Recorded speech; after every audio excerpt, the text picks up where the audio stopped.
And welcome back, everybody, to another episode of Tidal Flooding Talk, brought to you by the New Jersey Coastal Coalition in conjunction with our broadcast partners at Tri-X 57. We are still in the depths of winter here. Valentine's Day is coming up, and Valentine's Day is on a Saturday this weekend. That means avoid all the restaurants, right, Palma? I don't know. I like going Oh, out. does, Any does excuse to go out to dinner, but okay. All yeah, right. So you're telling me you have a reservation on Valentine's Day?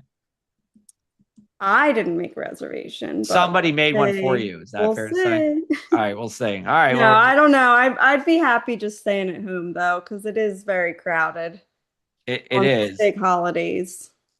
I think I actually will be going out on Valentine's Day, but I'll be going to the Sawmill in Seaside Park because I'm emceeing Cupid's Chase 5K, which is a 5K race that it's to raise money for adults with disabilities, and it's Cupid's Chase. Like there are, and so this year it's on Valentine's Day. I've emceed this race a few years, and it's never on Valentine's Day. This is the year, so maybe I'll sit by myself at the bar and order some tuna bites or something on Valentine's Day.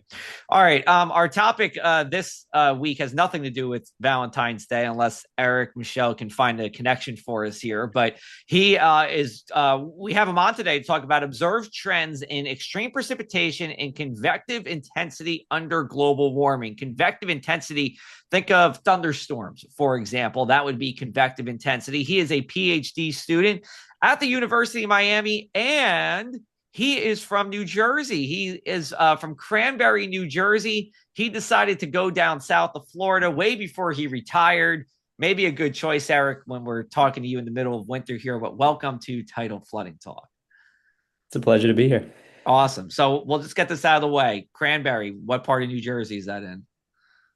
I'm here to talk about climate and climate change. Oh, I don't okay. want to wade into any contentious issues. Okay. You're actually, I think, the second person in 3 weeks who has made a very similar comment. So Oh, okay. you guys are getting smart on Tidal Flooding Talk.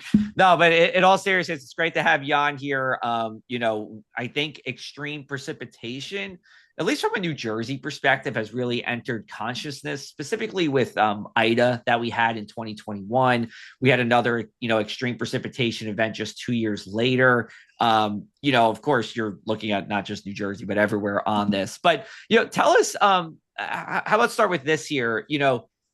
When what inspired you to do this kind of research specifically? You are a doctoral student in meteorology now. You had an environmental science degree before. What got you interested in this field of meteorology? Sure, sure. I am a doctoral student, and my research has touched on a few different aspects of Earth's climate. And so by climate we mean kind of the statistics of weather. Kind of anything, the average of weather events on large spatial or time scales. And and I got interested in this. First I started looking at mid-latitude weather. Things like mid-latitude cyclones and those familiar warm and cold fronts that pass through New Jersey, especially this time of year. Yeah. But down here in Miami, looking out the window and experiencing some pretty abrupt changes in weather and extreme precipitation that can kind of come and go on a dime. That's kind of how I got interested in this topic. And there've been there's a general feeling that extreme rainfall events are getting more severe or more damaging. Here in Florida, there was a rainfall event in Fort Lauderdale back in 2023 that dropped about 2 feet of rain in 12 hours, and of course there was the devastating rains and floods in Texas this summer. So all those things kind of got me interested in looking at this question from kind of a global climate perspective. And when people hear extreme precipitation, What does that actually mean in real life? Sure, sure. So for my research and the study that Joe was referring to, we defined extreme precipitation as exceeding uh, 10 millimeters per hour, so about half an inch an hour, and so that's the rate at which the rain is accumulating, and that was our threshold. Let me ask you this, and half inch per hour. Usually, when I think of extreme precipitation, I'm thinking 1, 2 inches per hour. Is there a reason why you did choose a half inch for that? Sure. Yeah. Yeah. Certainly, there can be, there's a wide distribution of rain rates. We picked this one, this criteria, basically based on a statistical analysis. So this was we collected a whole bunch of observations of rainfall in the tropics, and we over a long period of time, and we found the 99th percentile was about half an inch an hour. So we said, okay, this is a Okay. convenient point, and we'll look at everything, beyond that half an inch. So, but yeah. So did So you just find that? Oh, go ahead, Joe. no, go ahead, Palm, do it. Did you find that these heavy rain events were either more frequent or just more intense? Yeah, that's right. So we were looking specifically at the frequency of those events. And so we looked at satellite observations of rainfall over the tropics over the last 40 years. And we found that over that period, the frequency of heavy rainfall events, so those events where the rain rate exceeded about half an inch an hour, increased by about 30%. So a pretty sizable amount. And so we focused on the frequency piece. And I'm reading your abstract here at the report. You found that moderate rainfall events have decreased in frequency in the tropics by 1.7% per decade. So, is it something where the overall rain or precipitation in a year is getting higher, and more of that's just coming from these bigger events? I mean, that seems to be that's kind of the way I'm reading this.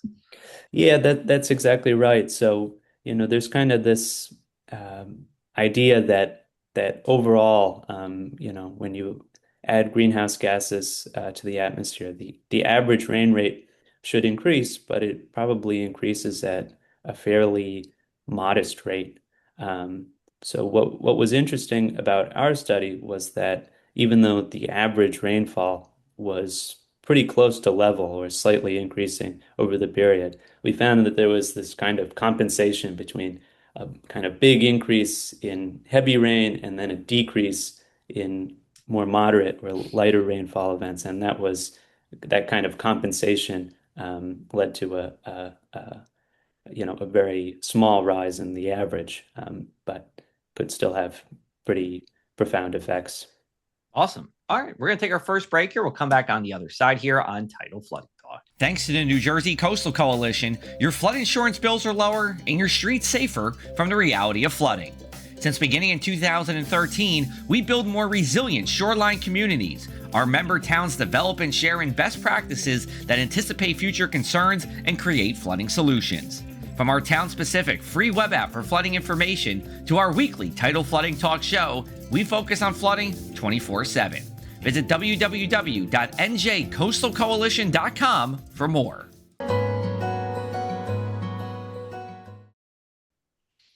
Hello and welcome back. You're watching Tidal Flooding Talk. We are brought to you by the New Jersey Coastal Coalition, and we would like to remind our viewers to prepare before the storm. Flooding can happen quickly. Prepare ahead of time by creating a disaster plan, assembling a go bag, and signing up for emergency alerts. Make sure your family knows evacuation routes and communication plans. Preparation saves lives. Awesome. And we are back with Eric Mischell. We're talking about observe trends in extreme precipitation under global warming. I want to take a step back here, and you were kind of touching on it in the last segment, but can you explain for our listeners here the water cycle and how greenhouse gas emissions contribute, and the kind of climate change we're seeing contributes to this? Sure, sure. So kind of the basic picture is greenhouse gases, things like carbon dioxide and methane, are released into the atmosphere through through natural emissions, but also increasingly through human emissions. And those gases are called greenhouse gases. They're heat trapping, and so that leads to a warming of surface temperatures across the Earth, and this includes warming of the ocean surface, and that leads to think of cranking up the temperature on a a pot of water. You'll start boiling off more of that water as steam. It's sort of a similar idea here. You'll increase the moisture, the water vapor content of the atmosphere, and that has really important implications for the water cycle, including increase in rain events and from our study, heavy rain events. Thank you. I like that. I could picture that actually a lot easier now. Um, so I know you do keep saying we. So who was a part of your team for this study, and what was your main takeaway that you wanted people to get out of it? Sure. My team, my collaborator was my advisor, Dr. Brian Soden. He's a professor here at the University of Miami. Um, and I would say that our main takeaway was that the frequency of heavy rainfall events in the tropics has increased by about 8% per year for the last 4 decades, so about 30% overall. And that's important because it's not always been clear what effect global warming will have or has had on extreme rain. We have some idea that the warming of surface temperature should increase moisture and the rain rate on average, but it hasn't always been clear how this would translate into the most severe rainstorms. And so that's kind of our contribution, is looking at the past and seeing how that's changed and what might the implications be for the future. So, I think you went back to 1987 for this, right? That's right. Yeah. And why in 1987? What was that reason? Sure, sure. So our observations of the rain rate came from satellites, and the earliest reliable estimates of rainfall from space come from this instrument called the Special Sensor Microwave Imager, or the SSMI, and that's been flying on several generations of Defense Department satellites, beginning in 1987 to the present day. And so that's these satellite based estimates. These are obviously different than our conventional rainfall measurements from things like rain gauges outside. These are it's a different technology, but the advantage is that we can have this kind of global coverage and see things in places like over the oceans where where human beings don't live and can't measure the rainfall. So Right. Now, did anything in the data surprise you when you saw the trends? yeah, I think we're not necessarily expecting to see increases of this of this size, um, and and there was kind of um, a notion that the average rainfall would kind of increase at a moderate rate, and we weren't really sure how the rest of the distribution of events from light to moderate to heavy would change. And having these kind of trends emerge in this robust way is we weren't sure that we would find that. We have close to 40 years of data now from these satellites, but there's a lot of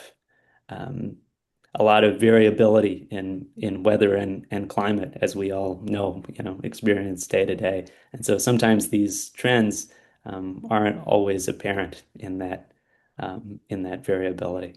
So, is there anything you could say about the precipitable water values with this? And can you explain, for if the answer is yes, or even if it's no, explain what precipitable water is to everybody? Yeah, Sure. Maybe start with that. Yeah, let's start. Yeah, let's start. I know. I started saying, I was like, we got to explain this first. But go ahead, Eric. You can. I'm sure you do a better job. I think. Yeah, precipitable water is it's a measure of the moisture in the atmosphere, and basically, there's the humidity. That's that's a word that we've all heard in the weather context. It's a measure of how much water vapor is in the air. And so if we think about how the process of rain formation, it kind of has to do with two factors. First we have the moisture, the humidity that's close to the surface, and then we have some rising motion of air that lifts that moist, humid air up to a higher level in the atmosphere. And there it expands and cools to a certain point where it cools to a temperature where it can become saturated. It can't hold that moisture anymore, so the moisture condenses to form clouds and rain. And so we can also measure that precipitable water, that moisture content from space, from the same satellites, and kind of looking at the ratio of the rain rate to that moisture content, we can get some inference of what that rising motion of air, kind of that rate that the air rises in the atmosphere, and that's an important quantity for atmospheric scientists and something we're interested in. Got it. Okay. What about snow? Is there anything you can tell us about snow with this? Any thunder snow, convective snow for us? He's not thinking about it where he is. We kind of confined our analysis to the tropics, but there's even in the tropics, if you reach these thunderstorms that are very intense and reach to very high levels in the atmosphere, they do rise to the freezing level. So the water does freeze and can form things like hail, and ice can reach the surface in intense thunderstorms here. With our the current instrument that we were using to measure this, it doesn't give much insight on that on that particular measurement. But yeah, no problem. I figured not, but I thought it was always good to ask. We're going to take one more break here. We'll come back with our last segment with Eric on Tidal Flooding Talk.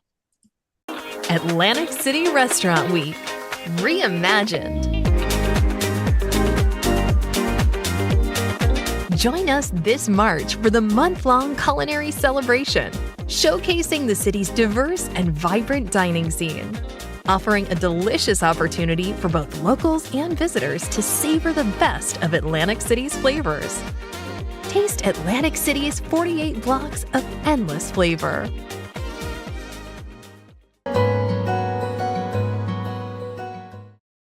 big thank you to Eric for his time here as he talked all about extreme precipitation trends. Good to have another Jersey guy on the show. We actually didn't know that he was a Jersey guy until he popped on. We knew he did good work. He knew he was at the University of Miami, but not New Jersey. Anyway, we're going to wrap it up for this episode of Tidal Flooding Talk. You can find new episodes every Tuesday at 7 p.m. We have episodes scheduled all the way until the middle of March. You can find us then. Thanks for watching, everybody, and take care.